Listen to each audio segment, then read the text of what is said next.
हमारी चीज़ों से हमारा रिश्ता क्या है, और सम्मान पाने की जो हमारी चाहत है वो हमें कहाँ तक ले जाती है। आज हम इन्हीं सवालों के इर्द गिर्द एक बहुत ही दिलचस्प बातचीत करने वाले हैं। हाँ, हमारे पास possessions and the pursuit of respect नाम के एक लेख के कुछ अंश हैं जो एक बहुत ही चौंकाने वाला विचार सामने रखते हैं। बिल्कुल, और ये विचार एक ऐसे विरोधाभास पर टिका है जिसे लेखक ने man in the car paradox कहा है। गाड़ी में बैठे आदमी का विरोधाभास। हाँ, ये हमारे उन गहरे विश्वासों को कुरेदता है कि महंगी चीजें हमें समाज में एक ऊंचा दर्जा दिलाती हैं। सही बात है।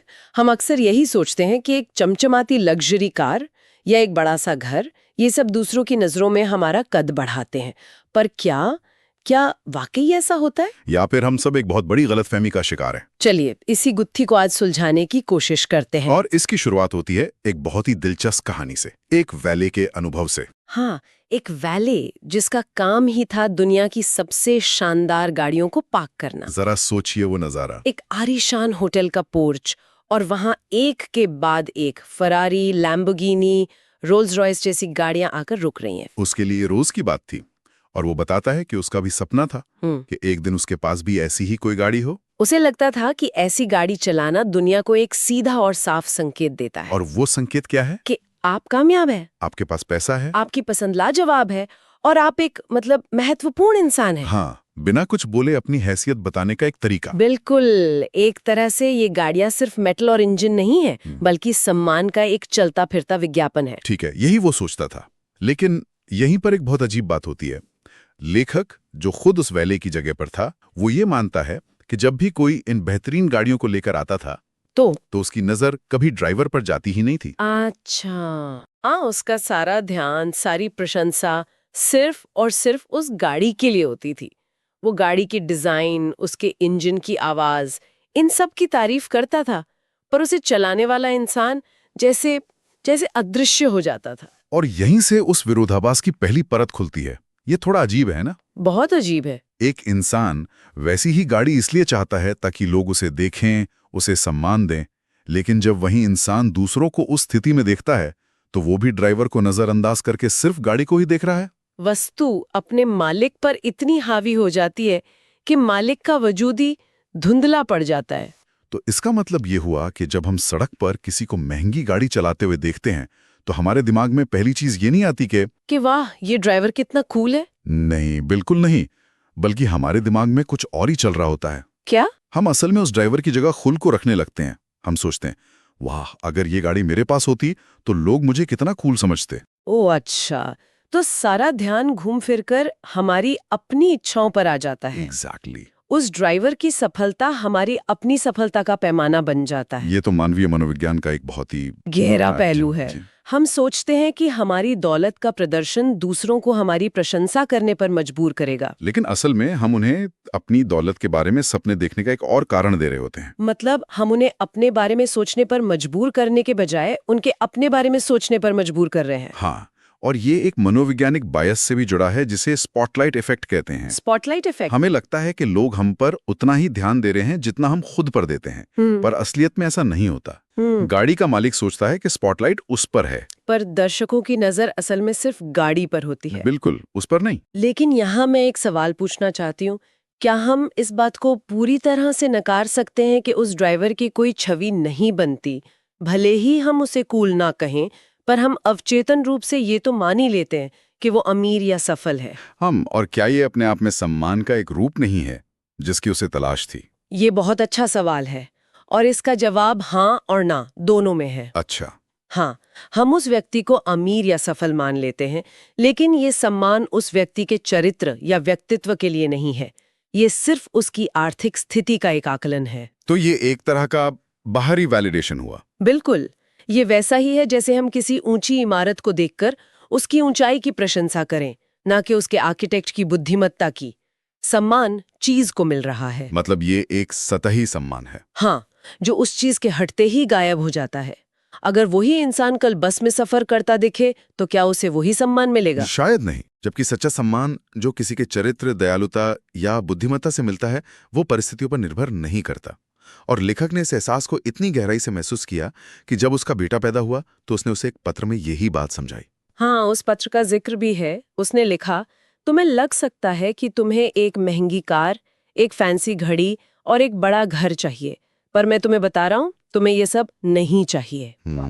तुम्हें असल में दूसरे लोगों से सम्मान और प्रशंसा चाहिए, और तुम सोचते हो कि महंगी चीजें रखने से ये मिलेगा, लेकिन ऐसा लगभग कभी नहीं होता, खासकर उन लोगों से जिनसे तुम सच में सम्मान चाहते हो। इस पत्र की आखिरी लाइन बहुत महत्वपूर्ण है। खासकर उन लोगों से जिनसे तुम सच में सम्मान चाहते हो। सोचिए, जिन लोगों को हम सच में आदर्श मानते हैं, क्या वे हमें हमारी महंगी घड़ी की वजह से ज्यादा इज्जत देंगे? नहीं। या फिर हमारे विचारों, हमारे काम और हमारे व्यवहार की वजह से? सही बात है। जो लोग सिर्फ आपकी चीजों से प्रभावित होते हैं, क्या उनका सम्मान आपके लिए उतना मायने भी रखता है? बिल्कुल। और ये हमें कहानी के उस हिस्से पर ले आता है जहां हम ड्राइवर के नजरिए से सोचने की कोशिश करते हैं। उस फेरारी चलाने वाले के दिमाग में क्या चल रहा होगा? क्या उसे इस विरोधाभास का जरा भी अंदाजा है? शायद बिल्कुल नहीं। सोचिए, वो जब भी कहीं जाता है लोग उसे घूर घूर कर देखते हैं। हर ट्रैफिक सिग्नल पर, हर पार्किंग लॉट में। हाँ, नजरें उसी की गाड़ी पर होती हैं। उसे तो यही महसूस होता होगा कि लोग उसकी प्रशंसा कर रहे हैं, कि उसका मकसद पूरा हो रहा है। तो ये एक तरह का फीडबैक लूप है जो एक गलत फहमी पर बना है। उसे लगता है कि लोग उसे देख रहे हैं, पर असल में लोग गाड़ी के आर पार देखकर अपनी कल्पनाओं को देख रहे होते हैं। तो लेखक यही सवाल पूछता है, क्या इन लोगों ने ये एहसास किए बिना फेरारी खरीदी थी कि जो लोग गाड़ी से प्रभावित होते हैं वे असल में ड्राइवर के बारे में एक पल के लिए भी नहीं सोचते? ये एक बहुत बड़ी और शायद थोड़ी परेशान करने वाली बात है। हाँ, आपने अपनी जिंदगी की एक बड़ी जमा पूंजी एक ऐसी चीज पर खर्च कर दी जो आपको लगता है कि लोगों का ध्यान आपकी ओर खींचेगी, लेकिन असल में वो ध्यान आपसे चुरा रही है। और ये सिर्फ गाड़ियों तक सीमित नहीं है ना? नहीं, बिल्कुल नहीं। स्रोत में साफ लिखा है कि यही सिद्धांत बड़े घरों पर, महंगे गहनों पर, डिजाइनर कपड़ों पर भी लागू होता है। हम एक खूबसूरत घर के सामने से गुजरते हुए कहते हैं, कितना शानदार घर है। हम ये नहीं कहते, इस घर का मालिक कितना शानदार इंसान होगा। प्रशंसा हमेशा वस्तु को मिलती है, मालिक को नहीं। मालिक तो बस उस वस्तु का एक माध्यम, एक चलता फिरता डिस्प्ले बनकर रह जाता है। तो यहाँ आकर एक बहुत बड़ा सवाल खड़ा होता है। अगर महंगी चीजें हमें वो सम्मान नहीं दिलाती जिसकी हम उम्मीद करते हैं, तो इसका मतलब क्या है? क्या हमें अमीर बनने या अच्छी चीजें खरीदने की कोशिश ही छोड़ देनी चाहिए? नहीं, और लेखक इस बात को बहुत स्पष्ट करता है। उसका संदेश दौलत या अच्छी चीजों के खिलाफ नहीं है। अच्छा। वो खुद मानता है कि उसे अच्छी गाड़ियां पसंद हैं। मुद्दा चीजों का नहीं, बल्कि उन चीजों से जुड़ी हमारी उम्मीदों का है। संदेश बहुत सूक्ष्म है। हाँ, अपने लक्ष्य और उसे पाने के साधन को लेकर ईमानदार रहें। इसे थोड़ा और समझाइए। अगर आपका लक्ष्य सिर्फ एक बेहतरीन इंजीनियरिंग वाली गाड़ी चलाना है, क्योंकि आपको उसके डिजाइन और परफॉर्मेंस से प्यार है, तो जरूर खरीदिए, उसमें कोई समस्या नहीं है। ठीक है। लेकिन अगर आपका असली लक्ष्य लोगों से सच्चा सम्मान और प्रशंसा पाना है, तो शायद फेरारी खरीदना सबसे कारगर तरीका न हो। हो सकता है कि आप अनजाने में लोगों को आपके बारे में सोचने के बजाय आपके बैंक बैलेंस के बारे में सोचने पर मजबूर कर रहे हो। बिल्कुल। तो अगर फेरारी काम नहीं करती, तो फिर क्या करता है?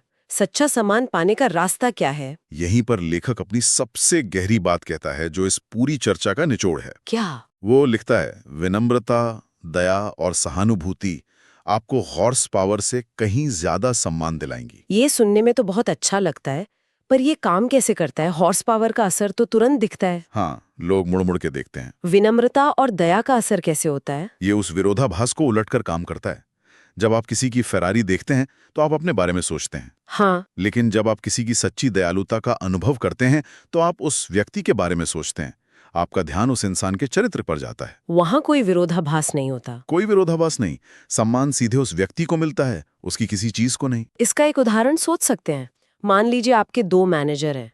एक बहुत अमीर है, महंगी गाड़ी चलाता है, ब्रांडेड सूट पहनता है, लेकिन हमेशा सबसे रूखा व्यवहार करता है।